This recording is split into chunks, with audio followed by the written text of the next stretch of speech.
Lesson 5. The Adventures of Fish and Chips, Part 1. Introduction. An exciting or extraordinary event or series of events is called adventure. Mark Twain's books brought him fame.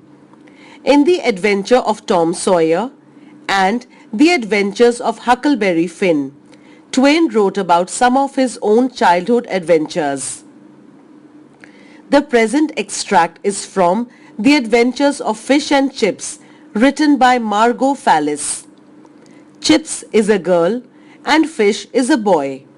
Harry, Fish and Chips are cousins. The boat rushed across the loch, its engine churning the water in its wake. A moss-covered rock jutted out of the water. "There it is," Fish shouted. "I've got the map. The treasure is supposedly buried on the other side of that island. Go around to the back of it." James Edward Cameron Ross pointed to the left. "You're awfully bossy for a 10-year-old, his older brother said. "Maybe I should toss you overboard and you can swim with the other fish. Fish." Harry rustled Fish's reddish-brown hair. "Leave him alone, Harry. You're always teasing him. This time he knows what he's talking about." Chips scowled. "You're lecturing me? A girl named Chips? How did your parents ever come up with that nickname from Fiona Moira Campbell?" Harry steered the boat towards the rocky shore. "It doesn't matter, does it? Just do as Fish asks," Chips said. "Yes, ma'am." 14-year-old Harry rowed the boat onto the pebbles. "There. We are here on Haggis Island. I suppose we are going to see wild haggis running around." The boy roared with laughter. Ignoring him, Fish said, "I found this map behind an old picture Mum and Dad had in the loft. I think it's real. It says there's a chest of gold buried here." "Who buried it here? There were no pirates in this area, unless I missed something in my school studies," Harry said. "Not pirates, Harry. The Spanish Armada. During the war, a Scottish ship, the HMS Ormston, captured a Spanish ship. They took all the treasure, gold, emeralds, rubies and all that, and put it in their hold.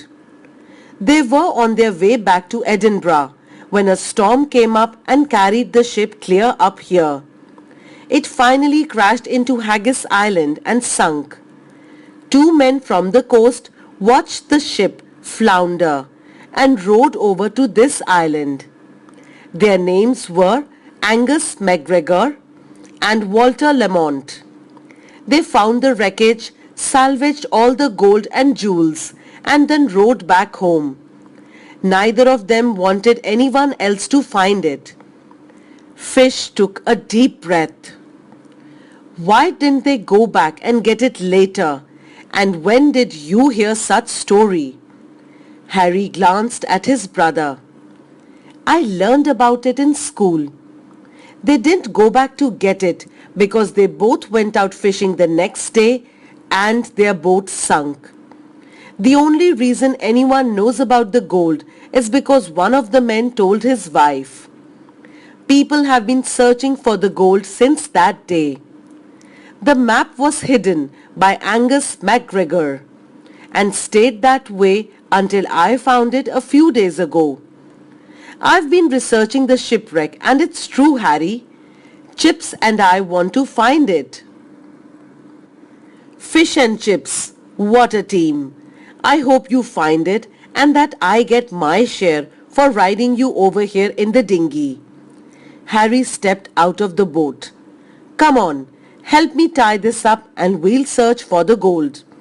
I hope your map has good directions." The 3 of them looked around the ancient volcanic rock. "There's not much on this island, is there, Fish?" Chips crunched her nose to the side. Looks rather barren. There's hardly a tree or a bush in sight. I agree with Harry. I hope the map is accurate. Fish pulled it out of his pocket. Here we are, right here, he pointed, showing the others their location. It says we have to climb to the highest spot of the island.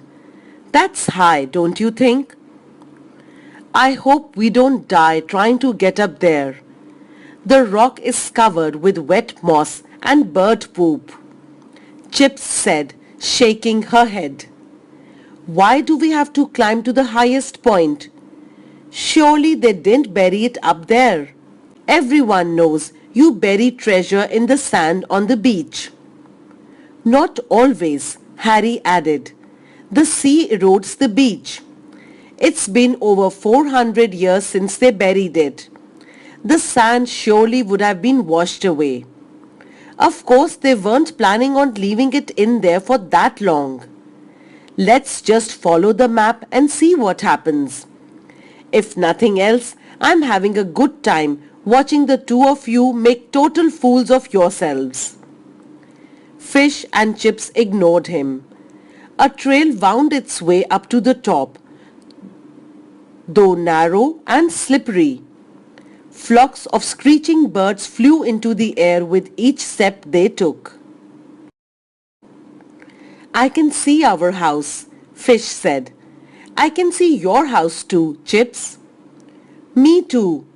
This lock is much larger than I thought it was, she said. Answer me this, Fish. If the ship was carried by the sea up the coast, how on earth did it wreck on this island in the middle of a lock? Harry put his arms on his hips. This is a saltwater lock, or at least part of it is. Fish answered. Salt water? Don't be daft, lad. Harry sat on the jagged stones. I know it's tidal. I've just never thought much about it before now. A sea river comes into the lock during high tide. It mixes with the fresh water, so by the time it comes here, it's pretty diluted. The ship must have drifted in during high tide. Fish shrugged his shoulders. All right, Fish, we're up here. What do we do next? Chips didn't feel like spending her entire day on top of the rock admiring the scenery. What's the rush?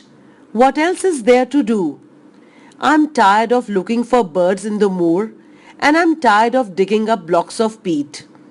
At least here, we don't have to do chores. Fish glanced at the map.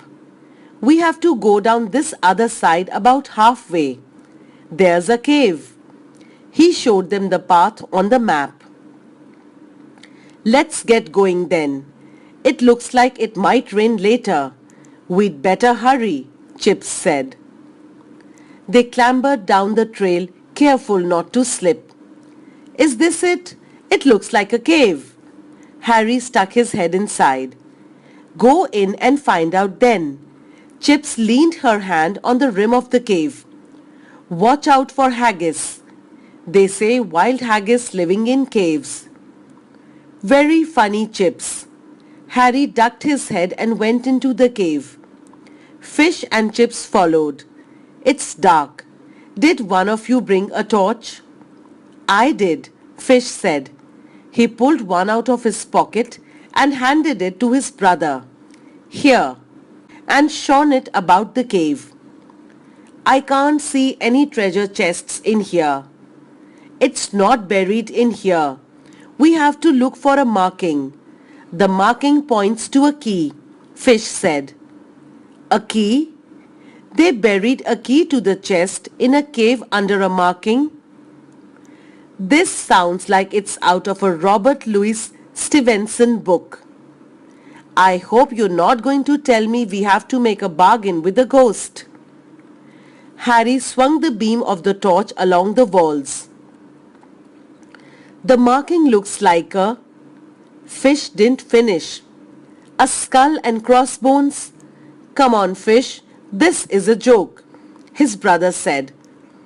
No, it's not. It's real. We are not looking for skull and crossbones. We are looking for a triangle with a circle inside it. I doubt very much if Angus or Walter spent too much time carving something elaborate on the cave wall. Start looking. Fish ran to the back of the cave and ran his hands along it, feeling for an indentation. I found it, Chips shouted. It's a triangle with a circle inside, just like you said. She followed the point of the triangle down to the ground. Brushing the dirt out of the way, she felt a hole. I think I've got it.